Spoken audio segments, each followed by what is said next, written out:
Hello, everybody. Welcome back. PieCover here. Toxic talk. Yes. Let's talk halving.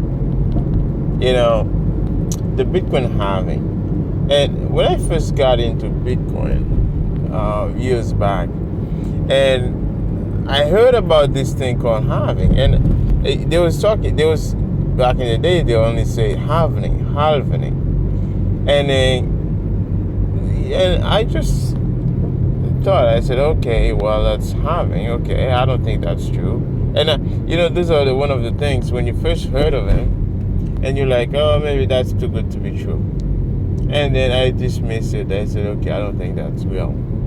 And I say, yeah, every 4 years, this supply and the market cut in half. I said, really? Is that really what's happening? And at the time, of course, I didn't understand anything about money and the Bitcoin fundamentals and anything. So I was like, oh, okay. Oh, every 4 years, this thing, okay, there's less and coming up in the market. So now I want to talk about the implication of the halving, because most people don't understand. It's like, for example, right now you can have, let's say, around 2 million Bitcoin left on exchanges. So those are Bitcoin available for sale. That's what set the price right now. So, and also you have the 6.25, right? 6.25 Bitcoin coming up every 10 minutes in average.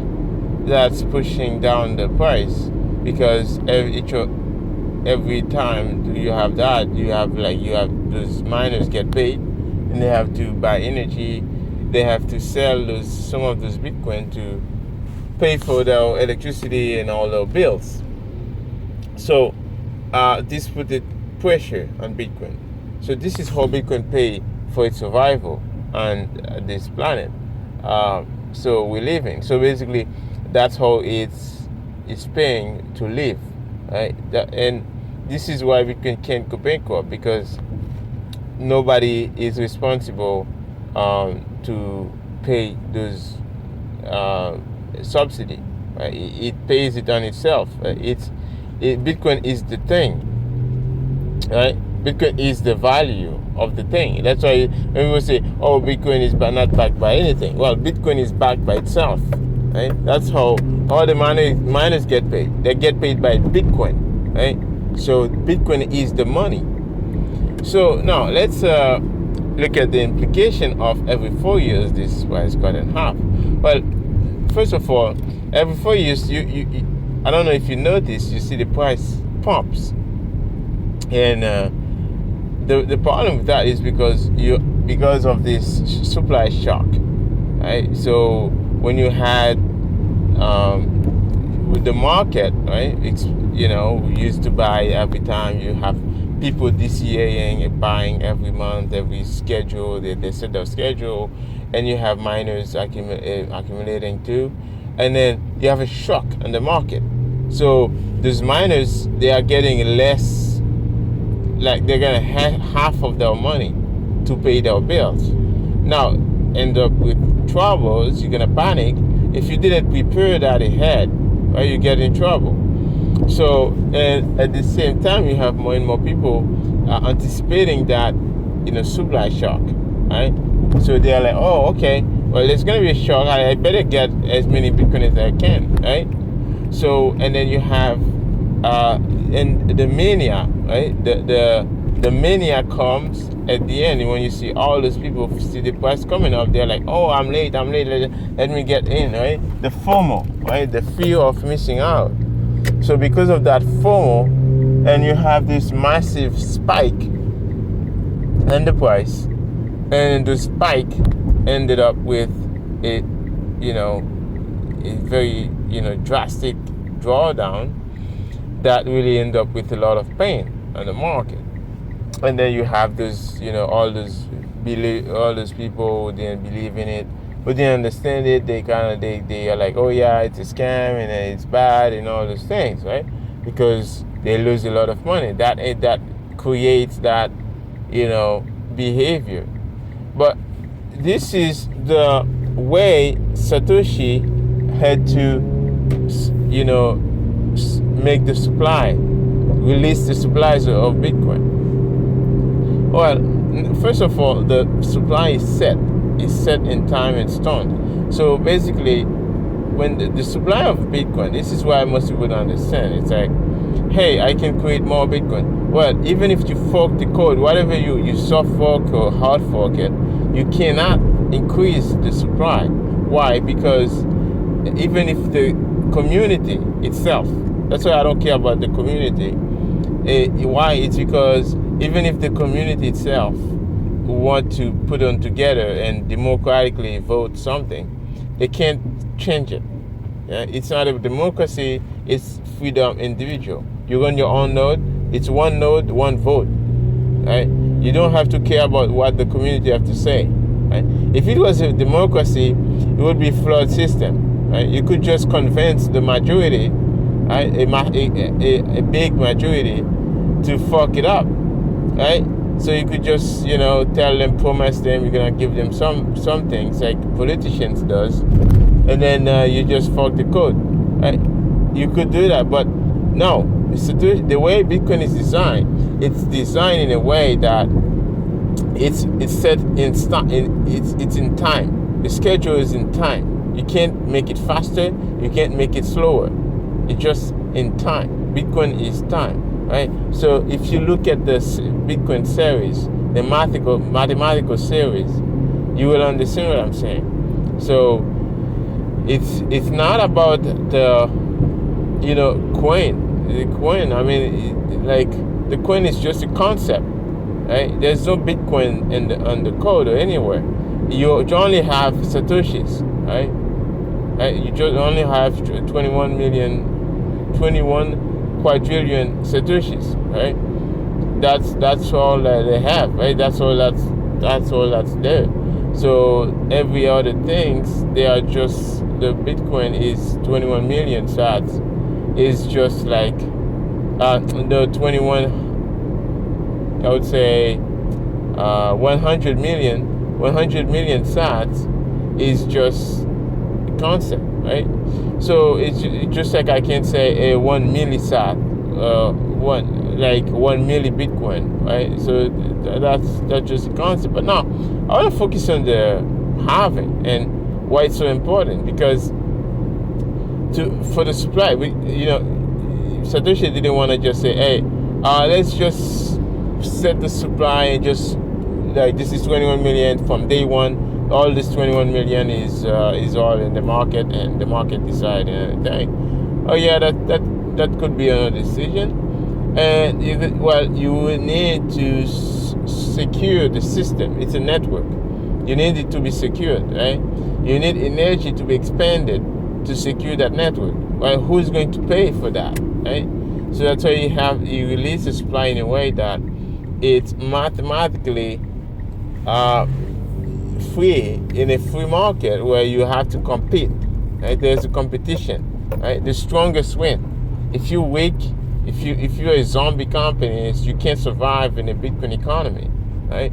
So that's what Bitcoin is teaching. It's like, hey, if this company is a zombie, it can't just, be protected. You have to fail, so other companies can come up with a better innovation and with better service, right? So that's how. Yeah, so that's how things works in free market, in good economy, right? So it's not like the economy we have, where if you're too big, you're not allowed to fail because you have so much employees. You're gonna have to guarantee jobs and nonsense. You have so many bureaucracy and stuff like that. But that's one of the things, right? That create that bad incentives to be corrupt, right, as a company to stay zombie. And then at the end, you have this socialism, right, for the rich, and then capitalism for the poor. Right? If you go get a loan from the bank, well, you're gonna have to pay 20 to 25% interest. While if it is for a big, massive corporation, they only have to pay close to zero interest. Right, so that's the other thing. Now, and the halving is gonna happen in the um, somewhere on first quarter of 2024. Okay, so a year from now, a little bit less than a year from now. So we're gonna have that.